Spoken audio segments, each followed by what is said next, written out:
morning all of you. Today I am here to take complete question of cash flow statement.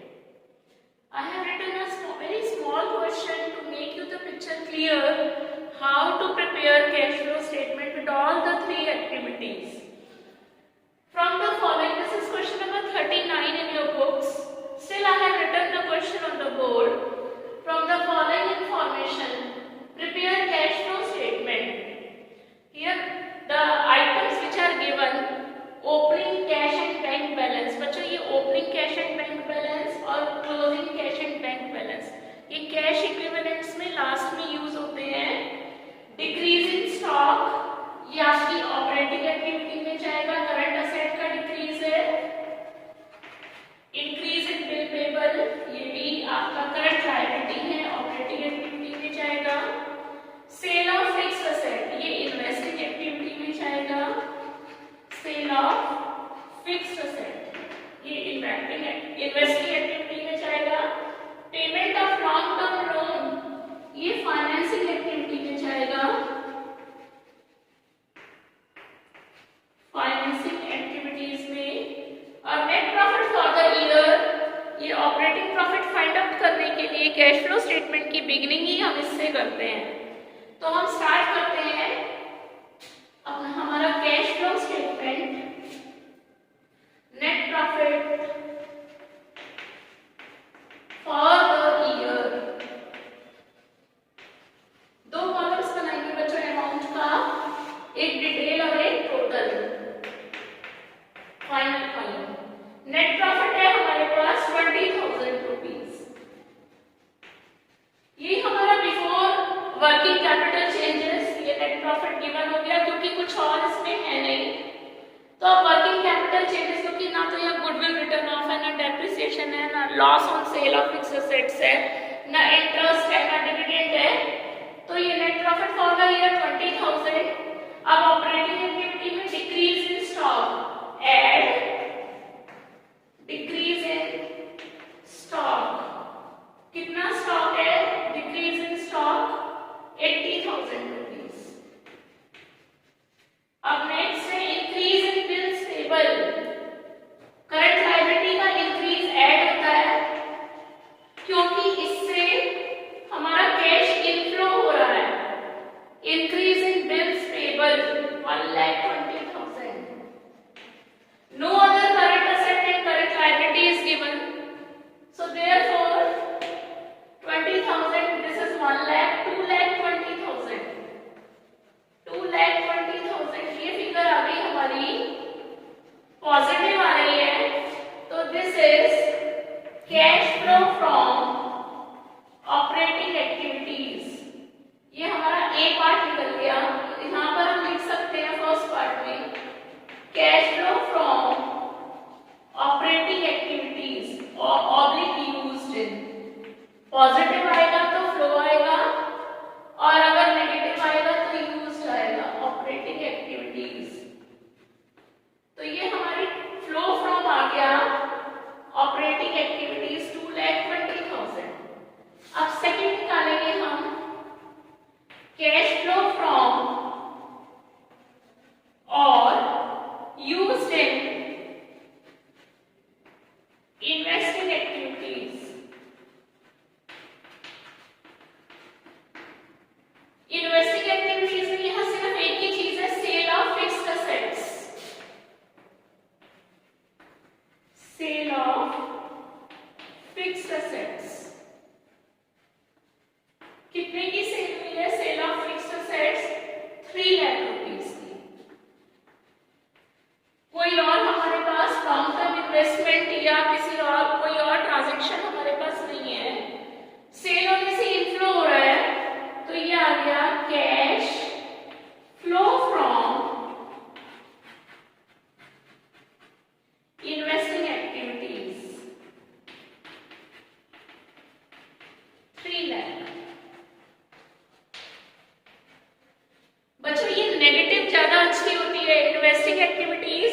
अगर negative आती है cash used इन, इसका मतलब है आप फिक्स्ड असेट्स परचेज कर रहे हो and that is a growth signal because in future your earning capacity is going to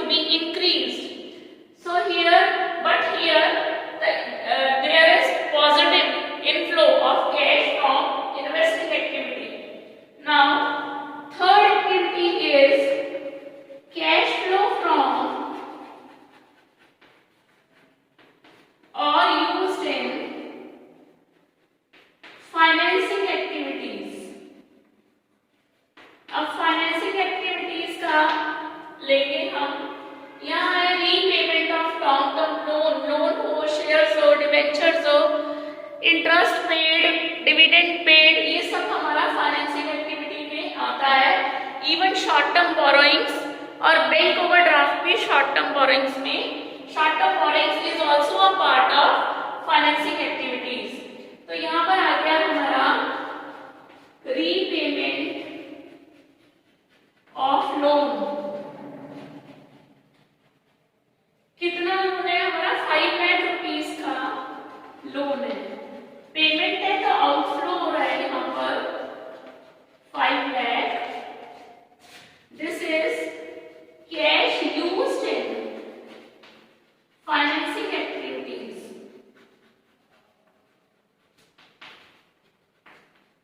negative आ गया।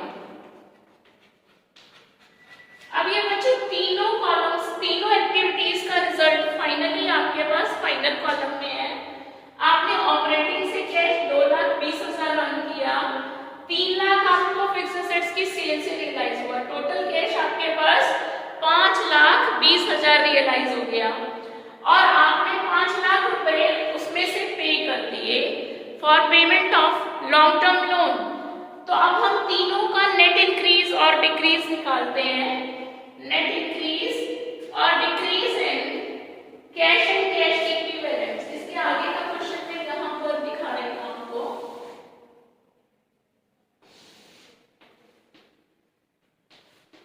नेट यहाँ इंक्रीज आया क्योंकि positive figures are more than the negative figures. 5,20,000 is positive and 5 lakh is outflow, that is negative. Increase in cash and cash equivalents, ये हमारे पास 20,000 का positive आ गया। And opening balance of cash and cash equivalents, हमारे पास opening balance of cash and cash equivalent है 1,50,000। इसमें हम क्या क्या लेते हैं?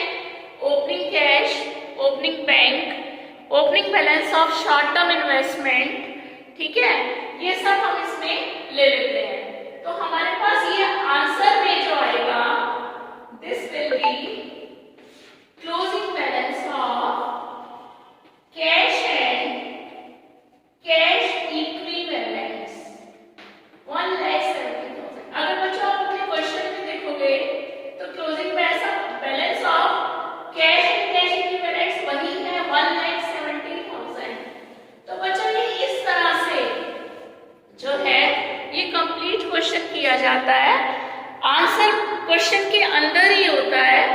अगर आपका आंसर सही क्लोजिंग बैलेंस से मैच हो रहा है तो आपका कैश फ्लो स्टेटमेंट ठीक है, अदरवाइज कुछ गड़बड़ है। तो इस तरह से तीनों एक्टिविटीज का इनफ्लो आउटफ्लो निकाल करके लास्ट में नेट इंक्रीज और decrease in cash and cash equivalents and opening balance of cash and cash equivalents, then you will get closing balance of cash and cash equivalents. Now students, here is the question number 40 in front of you. Balance sheet of Varun Limited as at 31st March 2020 is as follows. ये आपको balance sheet given है, equity and liabilities, share holder funds, आपको 2-2 साल की values given है। में share capital 2 lakh, ये रहा 2 लाख और ये रहा 2 लाख। बच्चों मैं आपको इस बैलेंस शीट में 2 ईयर्स का गिवन है, इसमें इंक्रीज डिक्रीज निकालते हैं। सबसे पहले हम ये जज करेंगे कि कौन सा आइटम कौन सी एक्टिविटी में जाता है। जैसे ये आपका शेयर कैपिटल है, शेयर कैपिटल आपका फाइनेंसिंग एक्टिविटी में जाएगा। शेयर कैपिटल आपका फाइनेंस एक्टिविटी में, सरप्लस ऑपरेटिंग में, लॉन्ग टर्म बोरोइंग फाइनेंसिंग में, ट्रेड पेबल ये करंट लाइबिलिटी है, ट्रेड पेबल, तो ये हमारा ऑपरेटिंग एक्टिविटी में जाता है। अब ये नॉन करंट असेट्स में फिक्स्ड असेट्स टेंजिबल है। बच्चों इसका नोट्स टू अकाउंट नंबर 2 मिलेगा नीचे, और एक लॉन्ग टर्म बोरोइंग्स का नोट नंबर 1 है, इसका नोट्स टू अकाउंट्स नीचे मिलेंगे, आइटम के डिटेल नीचे मिलेंगे। जैसे नॉन करंट लाइबिलिटीज़ में लॉन्ग टर्म बोरोइंग्स का डिटेल नोट्स टू अकाउंट्स में मिलेगा। अब ये non current assets tangible fixed assets हैं, ये कहाँ जाएंगे बच्चों? ये इन्वेस्टिंग एक्टिविटी में जाते हैं, investing activity. Current assets inventory और ट्रेड रिसीवेबल, इन्वेंट्री और ट्रेड रिसीवेबल ये आपके ऑपरेटिंग में जाएंगे, और कैश इक्विवेलेंट्स आपका लास्ट में काम आता है। अब नीचे नोट्स टू अकाउंट्स हैं, लोन फ्रॉम जेड लिमिटेड 40,000 20 में है, 19 में नहीं है, यानी कि ये 19-20 की बिगिनिंग में लिया गया होगा, 40,000 एंड में लिया गया होगा। लोन फ्रॉम बैंक बिगिनिंग में 60,000 था, बिगिनिंग में 60,000 था, अब ये 50,000 रह गया लोन फ्रॉम बैंक। तो इसका मतलब है 10,000 का लोन आपने पे कर दिया। बच्चों यहाँ पर रेट ऑफ इंटरेस्ट भी गिवन होता है, और उस लोन पर इंटरेस्ट अगर लगाना होगा तो वो फाइनेंसिंग एक्टिविटी में जाता है तो financing activity interest on loan, लेकिन हम उसको इंटरेस्ट ऑन लोन को ऐड बैक करते हैं ऑपरेटिंग में, ऑपरेटिंग एक्टिविटीज़ में, to find out the operating profit. अब बच्चों नोट नंबर 2 आपका फिक्स्ड असेट्स है, लैंड, बिल्डिंग और मशीनरी पर डेप्रिसिएशन है। लैंड और बिल्डिंग की सीधी सीधी वैल्यू दे रखी है, 40,000 से 60,000 हो गई, और यानी कि बढ़ी है। और बिल्डिंग जो है आपकी 1 लाख से 1,10,000 हो गई है, बिल्डिंग 1 लाख से 1,10,000 यानी कि ये भी बढ़ी है। मशीनरी पर एक्यूमुलेटेड डेप्रिसिएशन है दोनों ईयर्स में, 31 मार्च 20 में और 31 मार्च 19 में। बच्चों नीचे एक एडजस्टमेंट भी है, जब डेप्रिसिएशन एक्यूमुलेटेड डेप्रिसिएशन की ओपनिंग क्लोजिंग इंफॉर्मेशन हमको दी होती है और नीचे एडजस्टमेंट भी होता है, तो इसमें हमें मशीनरी अकाउंट भी बनाना पड़ेगा और एक्यूमुलेटेड डेप्रिसिएशन अकाउंट भी बनाना पड़ेगा। लेकिन बच्चों इस क्वेश्चन में मशीनरी और एक्यूमुलेटेड डेप्रिसिएशन का कोई भी एडजस्टमेंट नहीं है। जो एडिशनल इंफॉर्मेशन दी है वो 52,000 रुपीज़ की वो हमको इंटरिम डिविडेंड की दी है। तो स्टूडेंट्स इंटरिम डिविडेंड है तो फाइनेंसिंग एक्टिविटी का आउटफ्लो है, लेकिन to find out the operating profit हम इसको 52,000 को ऐड बैक कर देते हैं। तो बच्चों ये तुम्हें मैंने बुक से वीडियो इसलिए बनाई है क्वेश्चन की, it is very impossible for us to write down the complete question on the board and then do its solution. Now I will show its solution with the help of the board. Now I am solving this question in front of you. बच्चों surplus हम सबसे पहले शुरू करेंगे cash flow from और used इन operating activities. Format से ऊपर आपने लिखना है cash flow statement for the year ended 31 मार्च 2020। अब हम ऑपरेटिंग एक्टिविटीज फ्रॉम भी आ सकता है, नेगेटिव यानी कि यूज्ड इन भी आ सकता है। तो हम surplus of current year minus surplus of previous year से क्वेश्चन की बिगनिंग करते हैं। सरप्लस ऑफ करंट ईयर 98,000 है माइनस 96,000, तो दिस इज 2,000। अब इसमें ऐड करेंगे, ऐड डेप्रिसिएशन, एक्यूमुलेटेड डेप्रिसिएशन का यहाँ पर लास्ट में जो नोट्स टू अकाउंट्स है फिक्स्ड असेट्स का उसमें दिया हुआ है 54,000 डेप्रिसिएशन 19 में था और 2020 में ये 72,000 हो गया, तो लगभग ये 18,000 रुपए का डेप्रिसिएशन हो गया।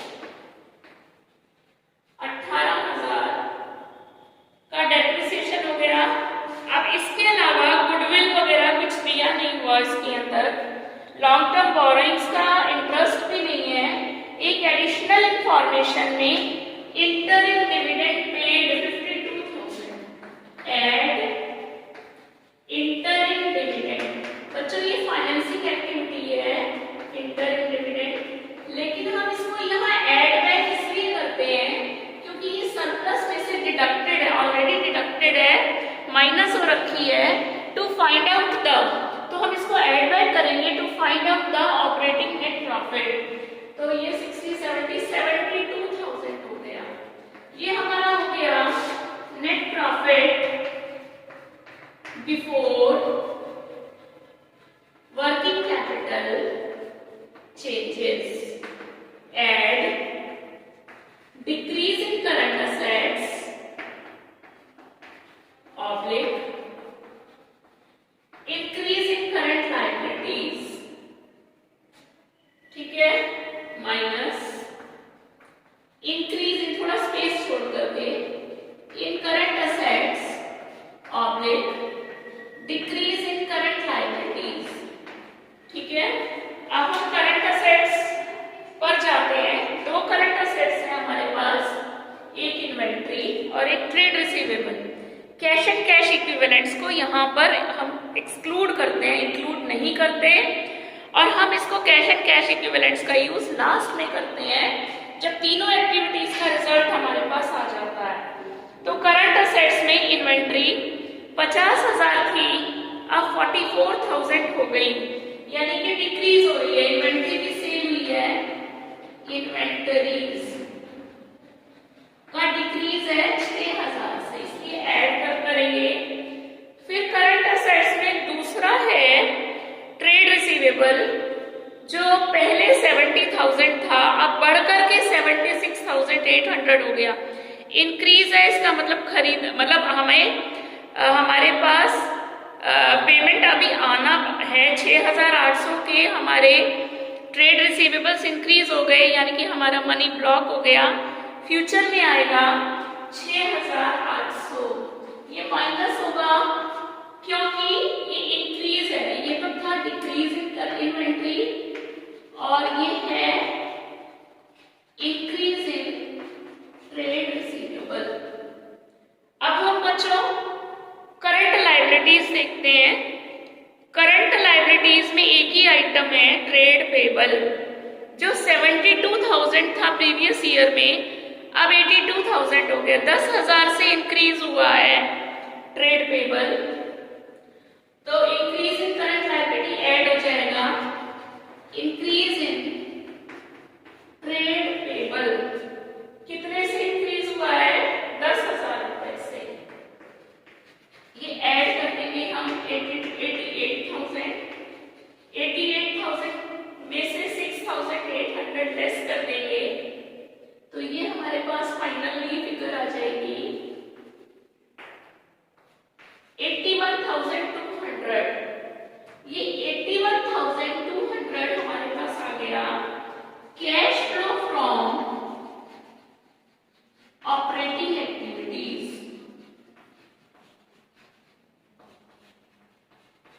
अब अच्छा सेकंड निकालते हैं हम, cash flow from investing activities.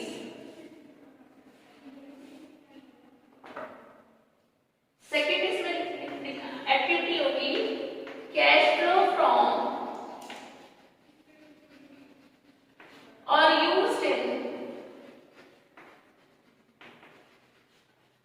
Operating activities, sorry investing activities.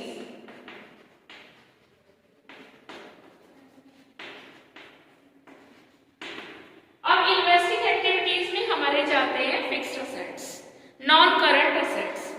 इसमें हमारे पास नोट्स टू अकाउंट्स देखें तो लैंड 40 से 60 हुई है, यानी कि परचेज ऑफ लैंड। लैंड हमने खरीदी है क्योंकि बढ़ी है लैंड हमारे पास 20,000, ये आउटफ्लो हो गया। फिर बिल्डिंग 1 लाख से 1,10,000 हो गई, परचेज ऑफ बिल्डिंग, ये भी आउटफ्लो हो गया 10,000। फिर हमारे पास मशीनरी, इसमें कॉस्ट माइनस डेप्रिसिएशन है, हम यहाँ पर कॉस्ट को कंसिडर करेंगे जब एक्यूमुलेटेड डेप्रिसिएशन अकाउंट को मेंटेन करते हैं तो असेट को कॉस्ट पर मेंटेन करते हैं। 2,14,000 प्रीवियस ईयर में थी, 2,44,000 बढ़ गई, यानी कि ये भी अब बढ़ गई, 30,000 से इंक्रीज हो गई। परचेज ऑफ मशीनरी 30,000, तीनों ही चीजों का परचेज हो रहा है। 60,000 का कुल मिलाकर के cash used in investing activities आ गया 60,000। अब हमारी थर्ड एक्टिविटी निकालेंगे हम, कैश फ्लो फ्रॉम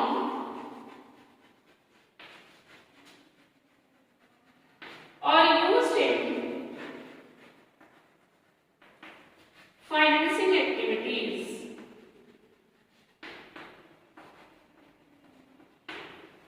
अब यहाँ पर फाइनेंसिंग में हम लेते हैं नॉन करंट लायबिलिटीज और share capital.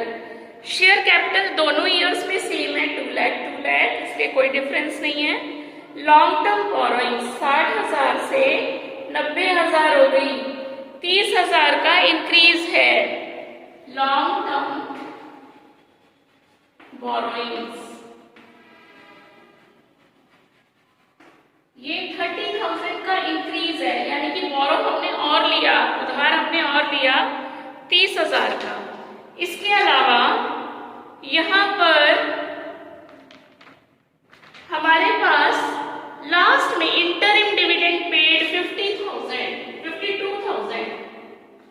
Interim dividend paid outflow हो गया ये 52,000। आउटफ्लो हमने ब्रैकेट शो कर दिया कि ये आउटफ्लो है, तो कुल मिला के हमारे पास 22,000 का आउटफ्लो आया cash used in financing activities. अब तीनों एक्टिविटीज का रिजल्ट हमारे सामने है, 82 नेगेटिव है और 81,200 पॉजिटिव है। 800 रुपए हमारे पास अभी भी माइनस के हैं, तो ये हो जाएगा नेट नेगेटिव है ना, ये decrease in cash and cash equivalents. 800 रुपए add opening balance of cash and cash equivalents add opening balance of cash and cash equivalents, ये है हमारा 8,000 रुपए। तो कुल मिला के 7,200 रुपए आ गया क्लोजिंग बैलेंस। इसको मैं थोड़ा और साफ यहाँ पर स्टार्टिंग में दिखा देती हूँ। ये तीनों एक्टिविटीज का जो नेट इफेक्ट आया है वो नेगेटिव है, ठीक है। तो ये हमारा आ गया net decrease in cash and cash equivalents 800। Decrease है ये, यानी कि नेगेटिव है, यानी कि bracket indicates negative figures. And opening balance of cash and cash equivalent. Opening balance of cash and cash equivalent is given in your question 8,000। अगर हम इन दोनों का निकालेंगे तो आंसर आएगा 7,200। तो this is closing balance of cash and cash equivalents. तो इस तरह से बच्चों ये कंप्लीट क्वेश्चन होता है। जब क्वेश्चन आपके सामने हो in the form of complete balance sheet, तो आप सबसे पहले पेंसिल ले लें और मार्क कर लें कि कौन सा आइटम कौन सी एक्टिविटी में जाएगा। अभी एक और आपको एक्सप्लेन करना है कि फ्लो ऑफ कैश कब टेक प्लेस होता है। स्टूडेंट्स, एक छोटा सा टॉपिक और आपको क्लियर करना है। Transactions not regarded as cash flow. कहां पर कैश फ्लो नहीं हो रहा, ना इनफ्लो हो रहा है ना आउटफ्लो हो रहा है। बच्चों, ये जो movement of items between cash and cash equivalents, चाहे वो कैश के आइटम्स हैं या कैश इक्विवेलेंट्स के आइटम्स हैं, अगर इन आइटम्स का आपस में कोई मूवमेंट हो रहा है, जैसे मनी डिपॉजिटेड इनटू बैंक और कैश, यहाँ पर कैश फ्लो स्टेटमेंट में दोनों ही कैश एंड कैश इक्विवेलेंट्स में ट्रीट करते हैं। मनी डिपॉजिटेड इनटू बैंक, जब हमारे पास कैश थी तो भी कैश में ट्रीट करना था, बैंक में चली गई तो भी कैश में ही हम ट्रीटमेंट कर रहे हैं, cash and cash equivalent. Money withdrawn from bank, तो वहां बैंक से हमारे पास कैश आ गई, कैश आ गया, बैंक बैलेंस रिड्यूस हो रहा है और हमारा कैश इंक्रीज हो रहा है। लेकिन यहाँ कैश फ्लो स्टेटमेंट में no flow of cash is taking place because both are the items of cash and cash equivalents. तो चाहे कैश हो या चेक हो या शॉर्ट टर्म इन्वेस्टमेंट अगर हम कर रहे हैं, हमने मार्केटेबल सिक्योरिटीज खरीदी, ट्रेजरी बिल्स खरीदे, लेकिन no flow of cash is taking place because यहाँ पर जब शॉर्ट टर्म इन्वेस्टमेंट्स है वो भी कैश एंड कैश इक्विवेलेंट्स का पार्ट है और जो कैश है वो भी कैश एंड कैश इक्विवेलेंट्स का पार्ट है। तो इस तरह से स्टूडेंट्स, कैश के आइटम्स और कैश इक्विवेलेंट्स के आइटम्स में अगर कोई एक्सचेंज हो रहा है तो वहां पर मूवमेंट हो रहा है, तो वहां no flow of cash consider करना है। समझ आ गई बात? फॉर एग्जाम्पल, एक बार और सुन लो। For example, cash deposited into bank is not cash flow because cash in hand is reduced on deposit into bank, but bank balance is increased.